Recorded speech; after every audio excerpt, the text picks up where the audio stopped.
அன்பிற்குரிய சகோதரர்களே, போட்ட போர்டில் என்ன ஆச்சுன்னு தெரில. ஏன்னு கேட்டால் அவங்களுடைய சகோதரர், முக்கியமான சகோதரர் ஜைனுல் ஆபிதீனை போட்டுக்கு வார்னு வாரிட்டோமா, அதனால இருக்கிற என்னத்தை சொல்றோன்னு தெரியாம கத்து, அப்படியே ஆக்ரோஷம், டென்ஷன் ஆகுனா வந்து பிபி சுகர் இருக்குன்னு அர்த்தம். உடனே வந்து சொல்ற விஷயம்லாம் கரெக்டுன்னு அர்த்தம் கிடையாது, புரியுதுங்களா? அதனால வந்து டென்ஷன் ஆகும்லாம் கிடையாது. அதே போல வந்து நான் என்ன சொன்னேன், பல்கேனியோட விஷயத்துல ஹதீஸ் கலையில ஷாதுன்னு ஒன்று இருக்கு. இந்த ஒரு கல்வி ஞானம் கூட இல்லாம உட்காந்து நீங்க உசூல் ஹதீஸ பேசிட்டு இருக்கீங்க. ஷாதுங்கிற வகையில 2 ஹதீஸ் வரும். ஒரு ஹதீஸ் வந்து மஹ்ஃபூதுன்னு வாங்க, ஒன்னு ஷாது, ரெண்டையுமே ஹதீஸ்ன்னு வாங்க. ரெண்டையும் இட்டு கட்டப்பட்ட ஹதீஸ்ன்னு சொல்ல மாட்டாங்க. இந்த பேசிக் நாலேஜ் கூட இல்லாம நீங்க பேசிட்டு இருக்கிறீங்களேன்னு எடுத்து உங்க அறியாமை எடுத்து காட்டினா உடனே இவர் பேசியதை வைத்து அவ்வளவு பேர் எங்க தௌஹீத் ஜமாத்துக்கு வந்துருவாங்கிறாங்க. இருக்கிறவங்களா விட்டு ஓடிட்டு இருக்கேன், ஓடி போயிட்டான். ஒருத்தர் புக் எழுதுனவங்களே ஓடி போயிட்டாங்க. இவருக்கெல்லாம் வந்து என்ன செய்யறாங்களா, வந்துட்டு இருக்கார்கள், ஓடியே போயிட்டார்கள். முன்னாடி இன்னும் ஓடுவாங்க. புரிய வைப்போம். என்னப்பா இவ்வளவு காலம் சாதனாவது ஒண்ணு ஒத்துக்கிட்டு இருந்தீங்க, இப்ப அதை கூட மறுத்துட்டீங்க. அந்த அளவுக்கு ஹதீஸ்களை தெரியாம இருக்கீங்கிற அளவுக்கு மக்கள் உங்க அறியாமையை புரிஞ்சுட்டு இருக்கிறாங்க. என்னன்னா ஜெயிலுல போட்டு வார்னு வாரிட்டவங்க காலையில இருந்து இந்த குர்ஆனுடைய மேட்டர்ல மாட்டிக்கிட்டாங்க. இவரு சொன்னது ஒண்ணு, அவரு சொன்னது ஒண்ணு, ரெண்டையும் போட்டும் காட்டிட்டோம். அதுக்கு பிறகு அவங்க வாசிச்சு காட்டினதா ஒண்ணு வாசிச்சு காட்டி, என்னங்க இப்படி விட்டு வாசிக்கிறீங்க, தப்பா வாசிக்கிறீங்க, பொய்யணும். அதுக்கப்புறம் இந்த பூனையா நாயான்னு கேட்டாங்க. பூனை நாய மேட்ரு, நாயே இல்ல நாய் மேட்ரு உள்ள எடுத்துன்னு வந்து சேர்த்துட்டாரு, பொய்யாச்சுன்னு சொன்னேன். அதே போல நடத்த கட்ட அந்த கெட்ட பெண்மணின்னாரு, பின்னாடியே கெட்ட பெண்மணி சொன்னவரு நல்ல நினைவாற்றல் உள்ளவரு, என்ன ஆச்சுன்னு தெரியல. ஒரு நிமிஷம் கழிச்சு என்ன செஞ்சாருன்னா காபீர் பொம்பளை அப்படின்ட்டாரு. காபீர் பொம்பளைன்னாரு. அதுதான் சொன்ன. என்னங்க அவர் விளங்கி சொல்றாரா, விளங்காம சொல்றாரா, அறிஞ்சு சொல்றாரா, மனமுரண்டா சொல்றாரா, இல்ல குழம்பி போய் சொல்றாரா, என்னது அது விஷயம் அப்படின்னு எடுத்துட்டு வந்து சொல்றோம். அதனால வந்து விஷயத்தை என்ன நீங்க பேசுறீங்க தெளிவா பேசுங்க. 2 செய்தி வரும்போது ஒரு செய்தி ஆதாரம் பலம் உள்ளதாக இருந்தால் பலமில்லாத செய்தியை பலமில்லாத செய்தியை விட பலமுள்ள செய்தியை தான் எடுத்து என்ன செய்வாங்க, அமல் செய்வாங்க. ஆனால் 2மே செய்தியை ஒத்துக்கொள்வாங்க, மறுக்க மாட்டாங்க. நீங்க மறுக்கிறீங்க, மௌதுன்னு சொல்றீங்க, அது இட்டு கட்டப்பட்டதுங்கிறீங்க. அப்படி ஒன்று சொல்லவே படல. நீங்க காட்டின ஆதாரத்தில்ன்றதை தெளிவுபடுத்திருக்க. திரும்ப நீங்களே நல்லா வாசிச்சு பாருங்க.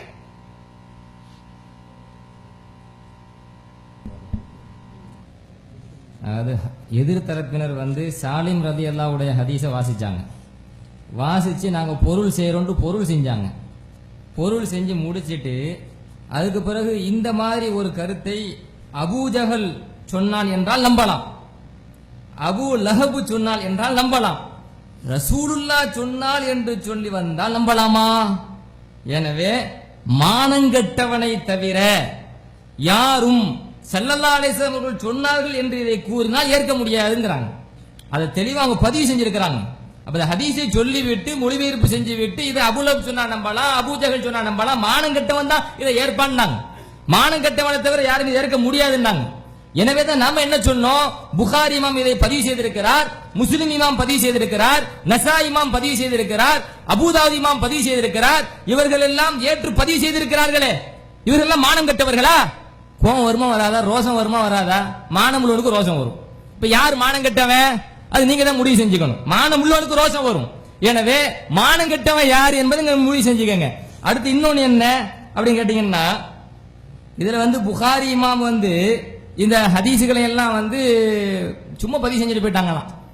அது வந்து நம்பி பதிவு செய்யலையா? நான் ஆரம்பத்தில் படிக்கும்போது தூங்கிட்டீங்களா? தெல்ல தெளிவாக இமாம் புகார் ரஹ்மத்துல்லாஹ் சொல்லவே நான் சொன்னேன், நான் இந்த நூலிலே ஆதாரபூர்வமான ஹதீஸை தான் பதிவு செய்தேன் அப்படின்னு சொன்னதை படிச்சு காட்டினேன். இமாம் புகாரியோட ரிப்போர்ட் அது.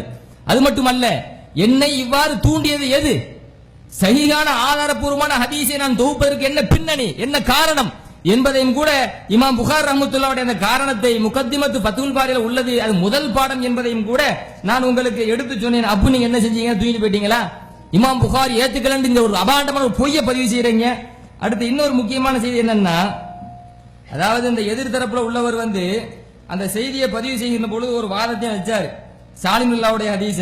அதாவது இந்த ஹதீஸ் வந்து ஒரு ஆபாசமான ஒரு கருத்தை சொல்லுது, இத உங்க வீட்டில் நீங்க செஞ்சு காட்டுவீங்களா, சாலிமுல்லாவுடைய ஹதீஸை செய்து காட்ட தயாரா என்கிற ஒரு கருத்தை அவர் போன அமர்வுல என்ன செஞ்சாரு, வச்சார். இப்ப வந்து ஹதீஸ்கள்ல இருட்டடிப்பு செய்யறாங்க, நம்ம மேல பழி போடுறாரு. ஹதீஸ்ல இருட்டடிப்பு செஞ்சு போட்டு இந்த கேள்வி வைக்கிறாரு. இப்ப ஒரு முக்கியமான ஒன்றை நான் இப்ப சொல்றேன். ஒரு கிளிப்பிங் போடுவேன், போட்டு ஒரு கேள்வி கேட்கிறேன். அப்போ நீங்க எப்படி இருக்குன்னு பார்ப்போம்.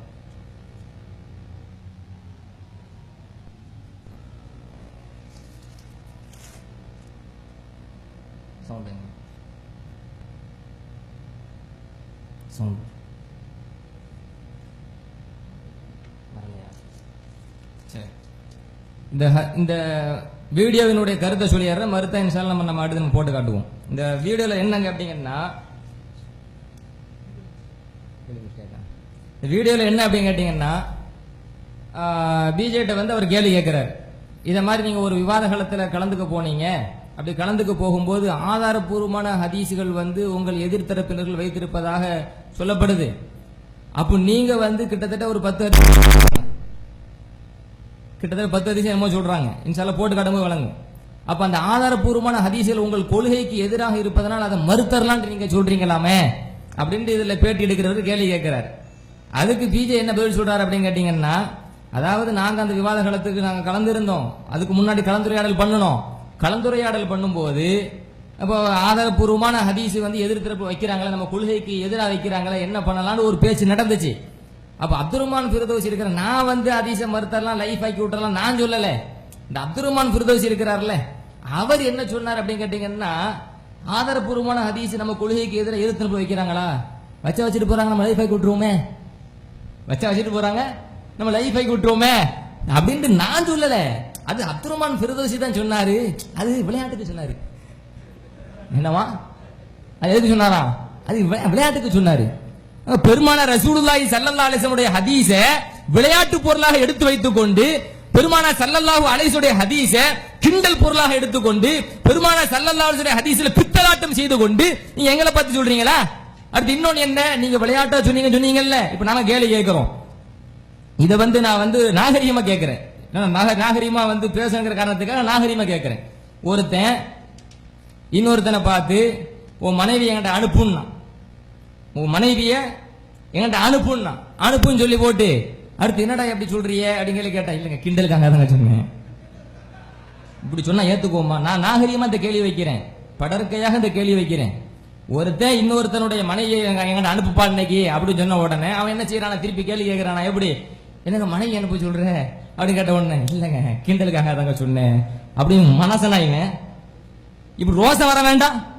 ஒரு மனைவியை பற்றி இப்படி கேள்வி கேட்டாலே நமக்கு ரோசம் வரும், வெக்க வரும், மான வரும். மாநபி ரசூலுல்லாஹி ஸல்லல்லாஹு அலைஹி வஸல்லம் ஹதீஸை மறுப்பேன், அப்படி லைஃப் ஆக்குவேன் அப்படின்னு சொன்னவன் அது கிண்டலா சொன்னானு, அது விளையாட்டுக்கு சொன்னாரு, அது நான் சொல்லல, அது அவர் சொன்னாரு, அது விளையாட்டுக்கா சொன்னாரு, அது கண்டுக்க தேவையில்லை அப்படின்னு சொன்னா ஹதீஸை எந்த தரத்துல நீங்க வச்சிருக்கீங்க? இதைத்தான் நீங்க இந்த வீடியோ கிளிப்ல பேசுறீங்க. அது இன்ஷால்லா அடுத்து நம்ம போட்டு காட்ட முடிஞ்சா போட்டு காட்டுறேன், இல்லாட்ட பிறகு உங்கள்ட்ட தர நீங்க போட்டு பாத்துக்கங்க. அடுத்து இந்த விஷயத்தை நாங்கள் பதிவு செய்கிறோம். அடுத்து இன்னொரு முக்கியமான விஷயம் என்ன கேட்டீங்கன்னா, அதாவது இமாம் புகாரி இமாம் மானம் கட்டவர்களா, முஸ்லீமா மானம் கட்டவரா அப்படின்னு பொங்கி கேள்வி கேட்கறாங்க. நாங்க கட்டாயமா பொங்கி கேள்வி கேட்க தான் செய்வோம். ஏன்னா அந்த ஹதீஸை இமாம் நம்பி பதிவு செய்யறாங்க. அந்த இமாம்களை நம்பி பதிவு செய்து மானம் கட்டவன் தான் ஏத்துக்குவான் நீங்க சொன்னா எங்களுக்கு கோவம் வரதான் செய்யும். அதனால நாங்க அப்படி கேட்டோம். அடுத்து எதிர்த்து இன்னொரு கேள்வி கேட்டாங்க. இப்னு ஹஜர் வந்து உம்மு ஹராம் மடியில படுத்தாங்க அப்படின்னு சொல்லி வச்சிருக்கிறாரு, அவர் மீது ஏன் கோபப்பட மாட்டேங்க? எங்க மீது தான் உங்களுக்கு கோவம் வருமா? எங்க மீது தான் உங்களுக்கு கோவம் வருமா? இப்னு ஹஜர் மீது கோவம் வராதா அப்படின்னு ஒரு கேள்வி வச்சாங்க. நம்ம என்ன சொல்றோம் கேட்டீங்கன்னா, இப்னு ஹஜர் ரஹ்மத்துல்லாஹ் அந்த ஹதீஸை மறுக்கலையே. இப்னு ஹஜர் ரஹ்மத்துல்லாஹ் நாங்க என்னோட நிலைப்பாடு என்ன அப்படின்னு கேட்டா, குரான் ஹதீஸ குரானோடு மோத விட்டு அதில் ஆபாசம் இருப்பதை போன்று சித்தரித்து அல்லது தில்லுமுள்ளு வேலை பார்த்து தன் கொள்கைக்கு சாதகமாக வளைத்து திரித்து இருட்டடிப்பு செஞ்சு யார் ஹதீஸ்களை மறுக்கின்றார்களோ அவர்கள் கட்டாயமாக இஸ்லாத்தை விட்டு வெளியேறியவர்கள், அவர்களை ஒரு காலம் ஏற்றுக்கொள்ள முடியாது. இதனை எங்கள் நிலைப்பாடு. இமாம் இப்னு ஹஜர் அஸ்கலானி ரஹ்மத்துல்லாஹி மீது ஏன் கோவம் வரல அப்படின்னு கேக்குறீங்களே, இமாம் இப்னு ஹஜர் அஸ்கலானி மறுத்தார்களா? அடுத்து இன்னொரு விஷயம் என்ன, அபு சுலைமான் அலைஹிஸ்ஸலாம் அவங்களுடைய சம்பவத்துல அபூ ஹுரைரா ரலியல்லாஹு அன்ஹு அவங்க வந்து சாஹிப் என்ற வார்த்தையை பயன்படுத்துறாங்க என்று சொன்னோம். அந்த சாஹிப் யாரு? மலக்கு தான் என்று அது ஹதீஸையுடைய கருத்தை தான் அபூ ஹுரைரா ரலியல்லாஹு சொன்னார்கள். ஏன்னா ஹதீஸை முடிக்கின்ற பொழுதே காலன் நபியும் தான் முடிக்கிறாங்க. ஸல்லல்லாஹு அலைஹி வஸல்லம் சொன்னார்கள், இப்ராஹிம் நபி இஸ்திஸ்னா இன்ஷா அல்லாஹ் சொல்லி இருந்தா சத்தியத்தை முறிச்சர் ஆயிருக்க மாட்டாங்கன்னு முடிக்கிறாங்க. அப்ப அந்த செய்தியை அறிவிக்கிறது அது நபியினுடைய கூற்று தான். சரி, ஒரு வாதத்திற்கு அபூ ஹுரைராவுடைய கூற்று என்று வைத்துக் கொண்டாலும் கூட நேரடியாக அந்த ஹதீஸை கேட்கக்கூடிய சஹாபியினுடைய கூற்றை ஏற்கவா, இன்னைக்கு வந்து நின்றுகிட்டு இல்ல சாஹிப் நண்பனே அப்படின்னு சொல்லி கூற்றை ஏத்துக்கவா என்ற ஒரு கேள்வியும் வைத்தோம். அடுத்து இன்னொரு விஷயம் அப்படி என்ன கேட்டீங்கன்னா, அதாவது சுஃபியான் வந்து அவர் உடனே ஒரு பதிவு செஞ்சார். புகார்ல இன்னொரு ரிவாயத்துல வருது, சுஃபியான் சொன்னாரா யானி அல் மலக்கு அப்படின்ட்டு. சுஃபியான் இமாம் வந்து சாஹிபு என்ற வார்த்தையை பயன்படுத்தி முடிச்சு அதுக்கு பிறகு யானி, அதாவது அல் மலக்கு, இந்த இடத்துல மலக்கு என்று நாடுகிறார் அப்படின்னு சொல்றாங்க. எனவே இது சுஃபியானுடைய கருத்து தான் அப்படின்ட்டு ஒரு திசை திருப்புறாங்க. இமாம் சுஃபியான் வந்து யானி அல் மலக்குன்னு ஏன் சொன்னாங்கன்னா, உங்களை மாதிரி ஆட்கள் பின்னாடி வந்து நின்னுக்கிட்டு சாஹிபுனா மனசன் தான் தப்பா விளங்கிட கூடாது, சாஹிபுனா மனசன் தான் தப்பா விளங்கிட கூடாது என்பதற்காக வேண்டி சாஹிபுன் வந்த இடத்துல அது யாரு என்பதை அவங்க என்ன செஞ்சிருக்காங்க, தெளிவுபடுத்திருக்காங்களே தவிர அது வந்து பெருமானார் ஸல்லல்லாஹு அலைஹி வஸல்லம் கூற்று இல்லை என்று ஆகிவிடாது. நாம தப்பா வாங்கி கூடாது என்பதற்காக சுஃபியான் ரஹ்மத்துல்லாஹி அலைஹி அவர்கள் அங்கே விளக்கம் கொடுத்திருக்கிறார்கள் என்பதை நாம் புரிந்து கொள்ள வேண்டும். அடுத்து இன்னொரு விஷயம் என்ன, உம்மு ஹராம் ரலியல்லாஹு அன்ஹா அவங்களிடத்தில் சாய்ந்தார்கள் சொல்றாங்க. ஃபத்தகா இந்தஹா, அவங்களிடத்துல சாய்ந்தாங்க, அவங்களிடத்துல தலை வச்சாங்க. தெளிவா ஒரு மொழிபெயர்ப்பு செய்யுங்க. இது என்ன அர்த்தம்? அவங்களிடத்தில் சாய்ஞ்சாங்க, அவங்களிடத்தில் தலையை வச்சாங்க அப்படின்னு சொன்னா அவங்க மேல சாய்ஞ்சாங்கன்னு அர்த்தமா, அவங்க மடியில் படுத்தாங்க நீங்க அர்த்தம் வைக்கிறீங்களா, என்ன அர்த்தம் வைக்கிறீங்க என்பதை நீங்க இங்கே பதிவு செய்ய வேண்டும். அடுத்து இன்னொரு விஷயம் என்ன, 14 நூற்றாண்டுகளுக்கு முன்னால் உள்ள ஹதீஸை பார்த்து கூறுகிறோம், 14 நூற்றாண்டுக்கு முன்னால் உள்ள ஹதீஸை பார்த்து நாங்கள் கூறுகிறோம் அப்படின்னு சொல்லி உம்மு ஹராம் ரலியல்லாஹு அன்ஹா அந்நிய பெண்ணா இல்லையா அப்படின்றதற்கு வந்து வரலாற்று நூல்ல ஆதாரம் இருக்குன்னு சொன்னாங்க. இப்போ நாங்க இமாமுடைய கூட்டம் என்ன செஞ்சோம், மஹரம் தான் ஆதாரம் இருக்குன்னு சொன்னோம். என்னங்க இப்போ உள்ளோடைய பல நூற்றாண்டுகளுக்கு பிறகு வந்தவங்க சொல்றீங்களா கேட்கும்போது நாங்க திருப்பி கேள்வி கேட்டோம், நீங்க மட்டும் என்ன ஏதாவது ஆதாரம் வைக்கிறீங்க அப்படின்னு கேள்வி கேட்டோம். அதுக்கு அவங்க என்ன சொல்றாங்கன்னா, 14 நூற்றாண்டுகளுக்கு முன்னால் உள்ள ஹதீஸை பார்த்து தான் நாங்கள் கூறுகிறோம் அப்படின்னாங்க. நான் அந்த ஹதீஸை வைக்கும்போது நானும் தெளிவா சொன்னேன், ஹதீஸ்லயே ஆதாரம் இருக்கு, நாங்க மட்டும் என்ன 14 நூற்றாண்டுகளுக்கு முன்னாலேயே ஹதீஸை வச்சுதான் நாங்களும் சொல்றோம், பெருமானார் ஸல்லல்லாஹு அலைஹி வஸல்லம் அவர்களுக்கு மஹரம் என்கிற உறவு இருக்கிறது என்று ஹதீஸிலிருந்தே சான்று இருக்கிறது என்று. இது போக நீங்கள் பதிவு செஞ்சுதான் சொன்னீங்களே, முன்னோர்கள் பதிவு செஞ்சிருக்கிறாங்க, அவங்களுடைய நசபு அவங்களுடைய வம்சத்தொடர் பதிவு செய்யப்பட்டிருக்கு வரலாற்று உள்ள சொன்னீங்கல்ல, அந்த அதற்கு பதிலாகத்தான் இமாம் நவவி போன்ற அறிஞர்கள் எல்லாம் மஹரம் என்று பதிவு செஞ்சிருக்கிறார்களே என்று நாங்க பதிவு செஞ்சோம்.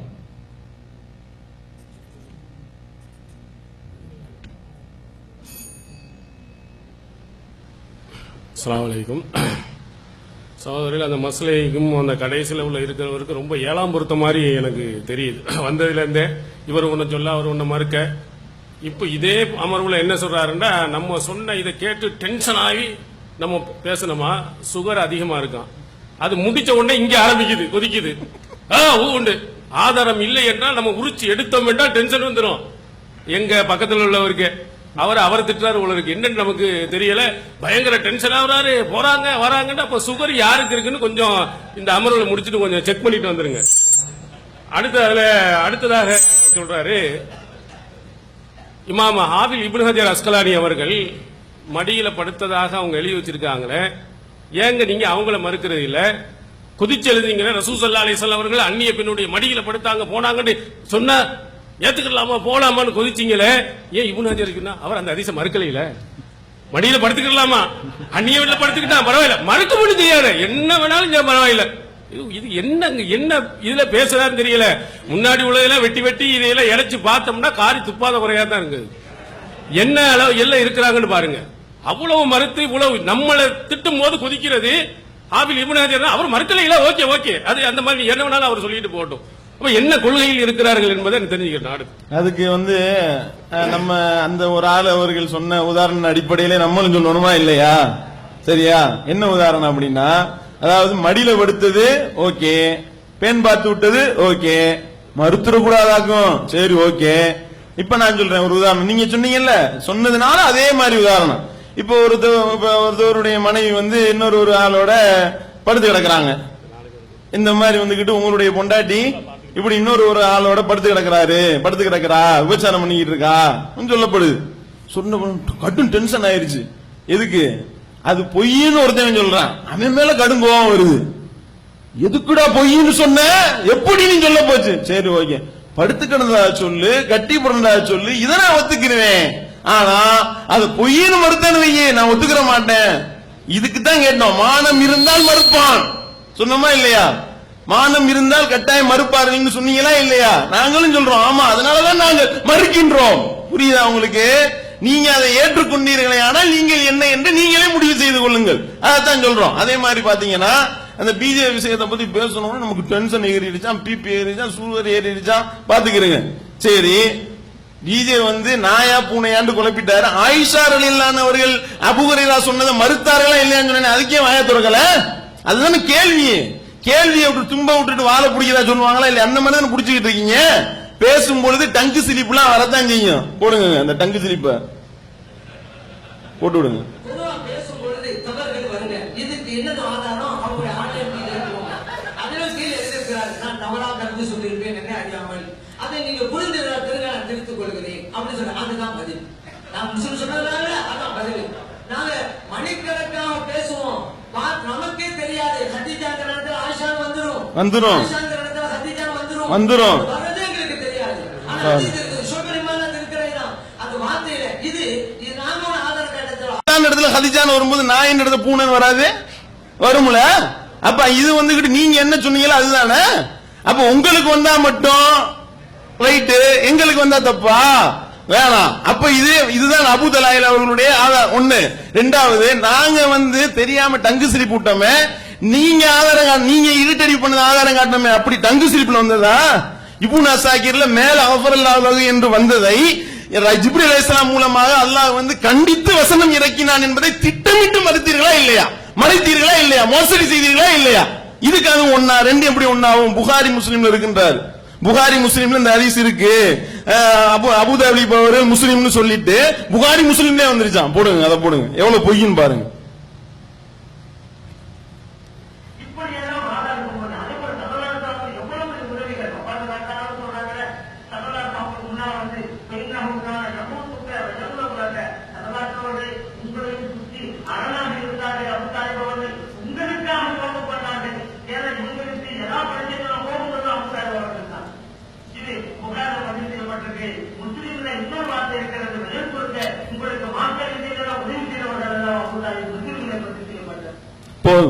அபூ தாலிப் உங்களுக்கு உதவி செய்யக்கூடியவர்கள் அல்லவா என் சுருக்க.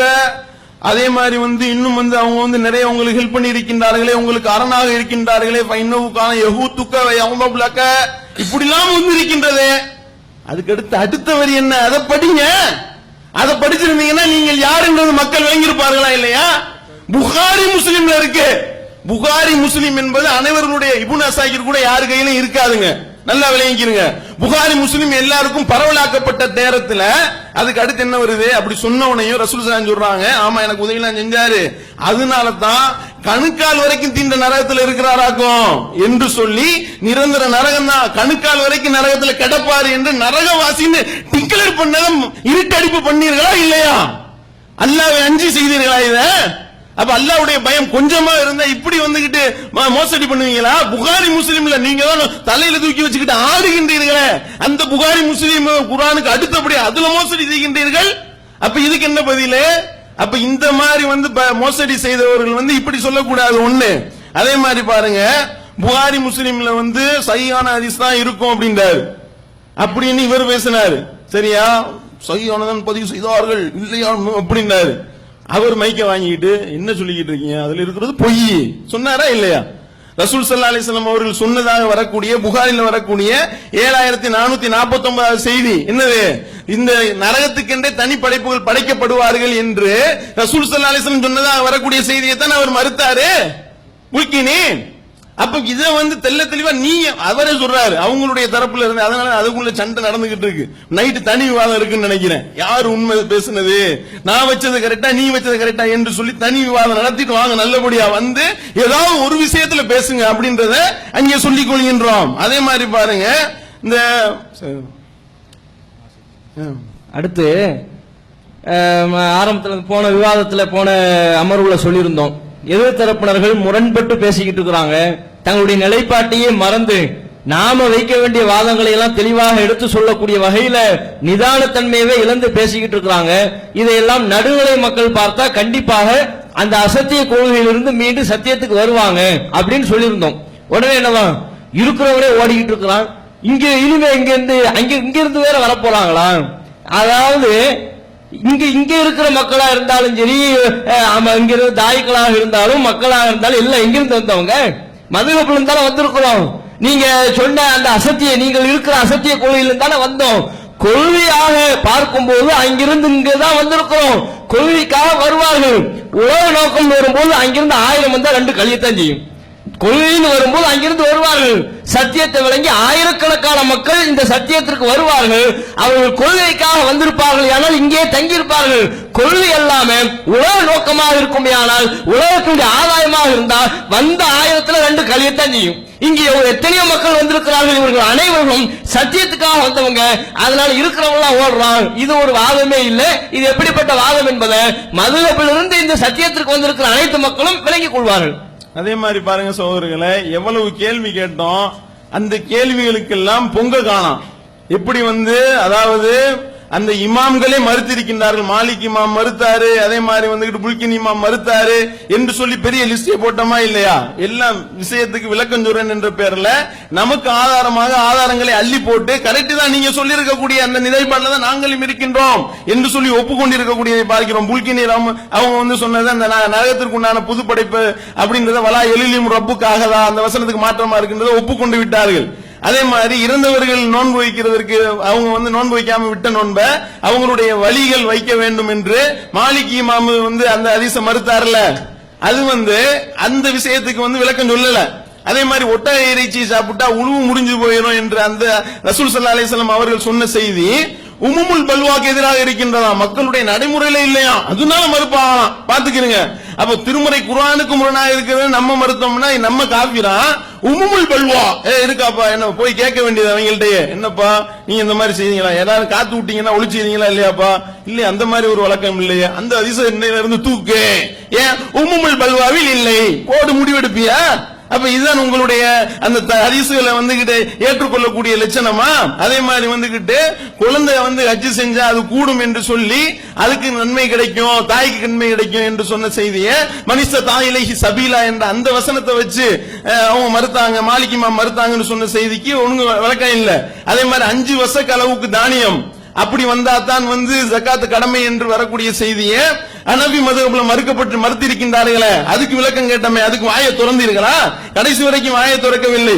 மர்ம உறுப்பை தொட்டால் ஒளு முறியும் என்ற அந்த செய்தியை வைத்துக் கொண்டு அந்த செய்தியை மறுக்கின்றார்களே, அப்படி சர்க்கசி மறுக்கிறாரே அப்படின்னு சொல்லி ஆதாரம் தள்ளி போட்டா, ஆமா மறுக்கதான் செஞ்சாரு, வசனத்துக்கு எதிராக வருதுல.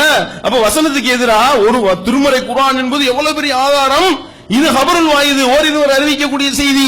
ஓரிருவர் அறிவிக்கக்கூடிய செய்தியை நீங்கள் ஏற்றுக்கொண்டீர்களே, ஆனால் அந்த வசனத்தை நீங்கள் மறுக்கின்றீர்களா அப்படின்னா, ஆமா இதைத்தானே நாங்க சொல்லிக்கிட்டு இருக்கோம் இன்னைக்கு காலையில இருந்து, அதையும் நீங்களும் சொல்றீங்களே அப்படின்னு தானே அதுக்கு உண்டான பதில். இப்ராஹிம் அலைஹிஸ்ஸலாம் அவர்கள் பொய் சொன்னதாக வந்த செய்தி எடுத்து போட்டோமா இல்லையா? அதுக்கு விளக்கம் என்ற பேரில் உலகத்தானே செஞ்சீங்க. ராஜி இமாம் சொன்னாங்கன்னு சொல்லி ராஜி இமாம் எந்த அளவுக்கு தெளிவா சொல்றாருன்னா, நம்மளெல்லாம் மிஞ்சிட்டாரு. நம்ம என்ன சொல்றோம், இந்த செய்தி இந்த வசனத்துக்கு இந்த செய்தி முரண்படுது, இந்த ஹதீஸ் முரண்படுதுங்க, அதனால இந்த ஹதீஸ் இட்டுக்கட்டப்பட்ட செய்தி, இது பொய். ஏன் ரசூல் ஸல்லல்லாஹு அலைஹி வஸல்லம் அவர்கள் முரண்பட்டு பேச மாட்டார்கள் என்று அல்லாஹ் தன்னுடைய திருமறையில் சொல்லி இருக்கின்றான் அப்படின்னு நம்ம சொல்லி யார் பொய்யர்னு தெரியலாமா, எங்க விட்டுருங்க. ஆனா இது முரண்படுது அப்படின்னு நம்ம நிப்பாட்டிக்கிட்டோம். ராஜி இமாம் என்ன சொல்றாரு தெரியுமா, இப்ராஹிம் நபியை பொய்யனாக்குவியா? இப்ராஹிம் நபி எப்படி நீ பொய்யனாக்குவ? இப்ராஹிம் நபி நான் பொய்யனாக்க மாட்டேன், அதே நேரத்தில் இந்த செஞ்சிதியை அறிவித்த இந்த 10 நபர்களை வேணா பொய்யன்னு சொல்லிட்டு போவேன் நானு என்று சொன்னாரு. அப்ப ராஜி இமாம் இவர்களை பொய்யர் என்று டிக்ளேர் பண்ணாரு. அப்ப டிக்ளேர் பண்ணவரை விட்டுட்டீங்க, டிக்ளேர் பண்ணவரை விட்டுட்டு எங்களை முடிச்சு தொங்கிட்டு இருக்கீங்க. அப்ப இதுவும் எதிராக தானே போயிட்டு இருக்கின்றது. அதே மாதிரி இப்னு அப்பாஸ் ரலியல்லாஹு அவர்கள் நாட்டுக்கழுதை சாப்பிடுவதை ரசூல் ஸல்லல்லாஹு அலைஹி வஸல்லம் அவர்கள் தடை செய்தார்கள் என்றதை ஒரு திருமறை குர்ஆன் வசனத்தை மறுத்தார்களா இல்லையா? அந்த வசனத்தை வைத்து கேள்வி கேட்டோமே, அது புகாரில தானே இருக்கின்றது.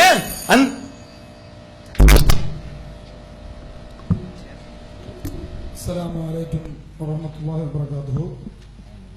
அன்புள்ள நண்பர்களே,